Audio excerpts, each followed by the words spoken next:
അറിഞ്ഞിടത്തോളം അവര് നല്ല കൂട്ടരാ. മോക്ക് അവിടെ ഒരു ബുദ്ധിമുട്ടും ഉണ്ടാവൂല. നിനക്കെന്താ ഒരു സന്തോഷമില്ലാത്തേ? എനിക്കിത് വേണ്ടച്ചാ. എന്താ ഇതിനൊരു കുറവ്? എനിക്കിഷ്ടമല്ല. ഇഷ്ടമല്ല എന്ന് പറയാൻ നീ അവനെ കണ്ടില്ലല്ല. എനിക്ക് ഇഷ്ടമല്ല എന്ന് പറഞ്ഞില്ല അച്ഛാ. ഇതെന്ത് പണ്ടാരാണ്? ഓരോന്ന് ഒപ്പിച്ചോണ്ട് വരാൻ മനുഷ്യൻ കിടന്നു വിടുന്ന പാട്. എനിക്കിപ്പോ കല്യാണം വേണ്ട. കല്യാണം ഇവിടെ വെച്ചല്ല, കൊട്ടാരം വീട്ടിൽ വെച്ചാണ്. അതിന്റെ മുറ്റത്തൊരു പന്തല് കെട്ടി ഒരേ ദിവസം 2 കല്യാണം. ഒന്ന് അവക്കടെ, ഒന്ന് ഇവക്കടെ. അവക്കടെ കല്യാണം വേണ്ട ഉറച്ച മട്ടാണ്. ഇനി എവക്കൊരു ചെറുക്കനെ കണ്ടുപിടിക്കണം. എന്താണ് നിന്റെ അഭിപ്രായം? ഓ, എന്റെ അഭിപ്രായം പറയാത്ത താമസമല്ലേ ഉള്ള അങ്ങോട്ട് എടുക്കാൻ. അല്ലേലും എടുക്കാനൊന്നുമല്ല, ഒരു ഫാരി എന്ന നിലയ്ക്ക് നിന്നോട് ചോദിച്ചെന്നേ ഉള്ളൂ. നീ പറ. നിങ്ങൾ തന്നെ എല്ലാം അങ്ങ് തീരുമാനിച്ചു. അല്ലെങ്കിൽ എനിക്കിവിടെ എന്താ സ്ഥാനം? ഓ, അഭിപ്രായം ചോദിക്കുന്നു. അവ പോണെങ്കി പോട്ട്. മോള് മോടെ അഭിപ്രായം പറ. മോക്കാരെ വേണം? ഡോക്ടർ വേണ, എഞ്ചിനീയർ വേണ, അതാ കലക്ടർ വേണ? മോടെ ഇഷ്ടം അങ്ങോട്ട് പറ. എന്റെ ഇഷ്ടം ഞാൻ പറയട്ടെ? മോള് പറ, അതിനല്ലേ അച്ഛൻ ചോദിച്ചേ. പറഞ്ഞാ അച്ഛന് ഒച്ചയും ബഹളം ഉണ്ടാക്കുവോ? ഇഷ്ടം പറഞ്ഞ എന്തിനാണ് ബഹളം ഉണ്ടാക്കണത്? നീ പറയടി. എനിക്ക് അധികം പണവും പദവിയുള്ള ആളൊന്നും വേണ്ട. ഇത്തിരി വിദ്യാഭ്യാസം വേണം. കാണാനും കുറച്ച് ഭംഗിയുണ്ടായിരിക്കണം. പിന്നെ വീട്ടിലെ ബുദ്ധിമുട്ടുകൊണ്ട് ഒരു ഡ്രൈവർ ആകേണ്ടി വന്ന ആളായാലും സാരമില്ല. നീ എന്താണ് കടങ്കഥ പറയണ? ഞാൻ ഇത്രയും പറഞ്ഞിട്ട് അച്ഛന് മനസ്സിലായില്ലേ? അങ്ങനെ ഒരാള് ഈ വീട്ടിൽ തന്നെ ഉണ്ടല്ലോ. ഈ വീട്ടില് ആര്? പ്രേമചന്ദ്രന്? അതെ. നീ എന്താണ് പറഞ്ഞത്? ഇവിടുത്തെ ഡ്രൈവറെ ഞാൻ എന്റെ മരുമകനാക്കണം അല്ലേ? കൊന്നുകളയും ഞാൻ. എന്റെ ഇഷ്ടം ഞാൻ പറഞ്ഞത്. അത് അച്ഛന് ഇഷ്ടമായില്ലെങ്കിൽ വേണ്ട. എനിക്കിനി വേറെ വിവാഹം ആലോചിക്കണ്ട. അനിയൻ അറിഞ്ഞാൽ നിന്നെ വെച്ചിട്ടില്ല. ഒന്നേ ഉള്ളൂ എന്ന് വിചാരിച്ചിട്ട് പുന്നാരിച്ചാ തെറ്റായി പോയത്. വേണ്ടാവിനം പറഞ്ഞാണ്ടല്ലോ, തള്ളയില്ലാത്തതാണെന്നൊന്നും ഞാൻ കരുതൂല. ഒത്തു തുറക്കും ഞാൻ.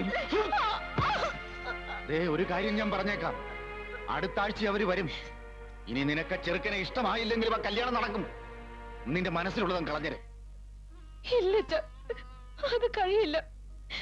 ഈ ജന്മത്തെ എനിക്കൊരു കല്യാണം ഉണ്ടെങ്കിൽ അത് പ്രേമേന്ദ്രനുമായി മതി.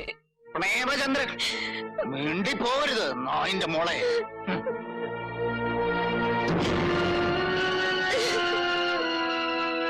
കന്നിക്ക് വകയില്ലാത്ത തെണ്ടിപ്പെട്ടി തന്നെ വേണം അല്ലേടി നിനക്ക്? അതിലും ഭേദം നിന്നെ വല്ല കുളത്തിലോ കിണറ്റിലോ കെട്ടിത്താക്കുന്നതാ. എന്താ ഭേദം വെച്ച് അച്ഛനത് ചെയ്തു. എന്ത് സഹിക്കാൻ ഞാൻ തയ്യാറാണ്. പക്ഷെ അയാളെ മറക്കാൻ മാത്രം പറയരുത്. ചേട്ടനെങ്ങാനും പറഞ്ഞാൽ നിന്നെ കൊന്നുകളയും.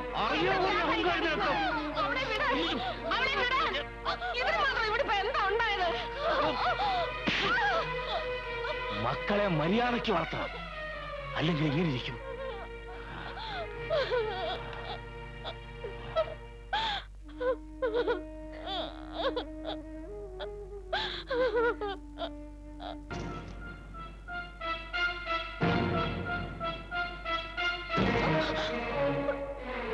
മോളെ, നിനക്ക് എന്താടി പറ്റിയത്?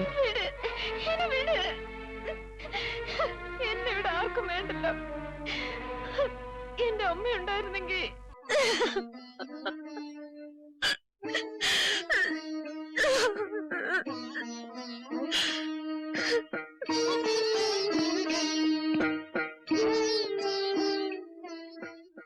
എടോ ഈശ്വരപിള്ളേ. എന്താ മുതലാളി? വാടോ.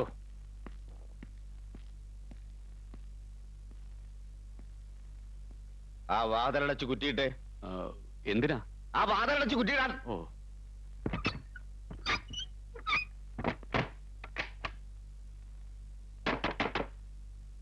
വാതിൽ തുറക്ക.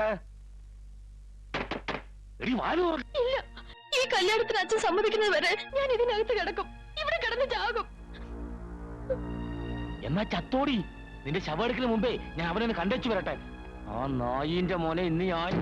അച്ഛാ, അയാൾ ഇവിടുന്ന് തല്ലി ഓടിക്കാൻ അച്ഛൻ പോകുന്നെങ്കിൽ അയാളോടൊപ്പം ഞാനും ഇറങ്ങി പോകും. അവനെ അങ്ങോട്ട് കൊന്നു കളഞ്ഞാലോ? മോളിറങ്ങി പോവോ? മുതലാളി എന്താ ഈ പറയണത്? എനിക്ക് വിശ്വസിക്കാനേ പറ്റുന്നില്ല. പ്രേമേന്ദ്രൻ അത്രക്കാരനല്ല. എന്റെ മോള് തന്നെയാ എന്നോട് പറഞ്ഞത്. ഓ, എങ്കിൽ ചിലപ്പോ ശരിയായിരിക്കും. അവൻ ചെയ്ത് മഹാ തെറ്റായിപ്പോയി. ഞാൻ അവൻ ഇപ്പൊ തന്നെ പറഞ്ഞു വിട്ടേക്കാം. എവിടെങ്കിലും പോയി തൊലയട്ടെ. ചേട്ടമ്പാവയുടെ മോളെ പ്രേമിച്ചിട്ട് അവനെ അങ്ങനെ അങ്ങോട്ട് പറഞ്ഞുവിടാൻ വരട്ടെ.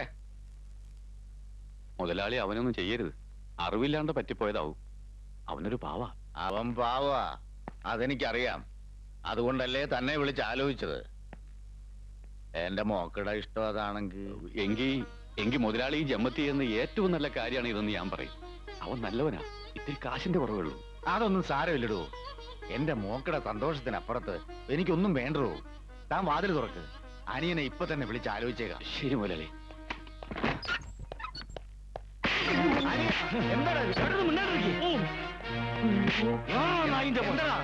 എന്താ ചേട്ടൻ വല്ലത് പറഞ്ഞ? ഇവൻ കൊണ്ടുവന്നില്ല ആ പന്നിടുമ്പൻ ഡ്രൈവർ. അവൻ നമ്മുടെ കുടുംബത്തിൽ കയറി പ്രേമിക്കാൻ മാത്രമായ. ഇത് നീ എങ്ങനെ അറിഞ്ഞു? അവള് നിന്നോടും പറഞ്ഞാന്ന് എന്റെ മുഖത്ത് നോക്കി അവള് പറഞ്ഞു. അവനെ അല്ലാതെ വേറെ ആരെ അവള് കെട്ടൂലെന്ന്. നിന്നോട് പറഞ്ഞ പോലെ എന്റെ മുഖത്ത് നോക്കി അവൾ എന്നോടും പറഞ്ഞ്. അതിനെപ്പറ്റിയാ ഞങ്ങളിപ്പോ സംസാരിച്ചോണ്ടിരുന്നത്. ആഹാ, ഇതും കേട്ടാണ്ട് ചേട്ടൻ ഇവിടെ കുശലം പറഞ്ഞാണ്ട് നിൽക്കുകയാണ്. ഇങ്ങോട്ട് ഇറങ്ങിയേട്ട ആ നായിന്റെ മോന്റെ കടയിൽ നിന്ന് നിൽക്കണം. നിക്കടാ. തെറ്റ് ചെയ്തത് അവൻ മാത്രമല്ലല്ല, അവളും തെറ്റുകാരിയല്ലേ. രണ്ടാള് തെറ്റ് ചെയ്താ അതിനൊരാളെ ശിക്ഷിക്കണത് ശരിയാണ്? അതുമല്ല, അവൻ എന്താടാ ഒരു കുറവ്? വിവരവും പഠിപ്പുമില്ലേ? നല്ല കുടുംബത്തിൽ പിറന്നവനല്ലേ? പിന്നെ ഇത്തിരി കാശിന്റെ കുറവ് അത് നമ്മുടെ കയ്യിലില്ലേ? അല്ല, ചേട്ടൻ എന്താണ് ഈ പറഞ്ഞാണ്ട് പറയണത്? അവളുടെ ഇഷ്ടം അതാണെങ്കിൽ നമുക്കതങ്ങാട്ട് നടത്തിയാലാ? ചേട്ടൻ എന്താണ് ഈ പറയണത്? ഇവിടുത്തെ ഡ്രൈവറെ നാട്ടുകാർ കേട്ടാ കാർക്കിച്ചു തുപ്പൂല്ല. ഇവിടെ വരെ തുപ്പട്ടടാ. ഒരു വട്ടപൂജ്യത്തിൽ നല്ലേ നമ്മ ഇവിടം വരെ എത്തിയത്. അവൻ ഇതിലും മുകളിൽ എത്തുമെന്ന് എനിക്ക് ഉറപ്പാ. അവനെ എനിക്കിഷ്ടമാടാ. തല്ലാനും കൊല്ലാനും ഒക്കെ പോണതിന് മുമ്പ് നീ ശരിക്കൊന്ന് ആലോചിച്ചു നോക്ക്. ചേട്ടൻ തീരുമാനിച്ച അതെന്റെയും തീരുമാന. എന്നാലും ചേട്ടൻ ഒന്നുകൂടി ഒന്ന് ആലോചിച്ച്. ഇനി ഒന്നും ആലോചിക്കാനില്ലടാ, നമ്മക്ക് ഇതങ്ങോട്ട് നടത്താം. ചേട്ടന് നിർബന്ധമാണെങ്കിൽ പിന്നെ എനിക്കെന്താണ് തടസ്സം? എന്നാ കൊടുകൈ.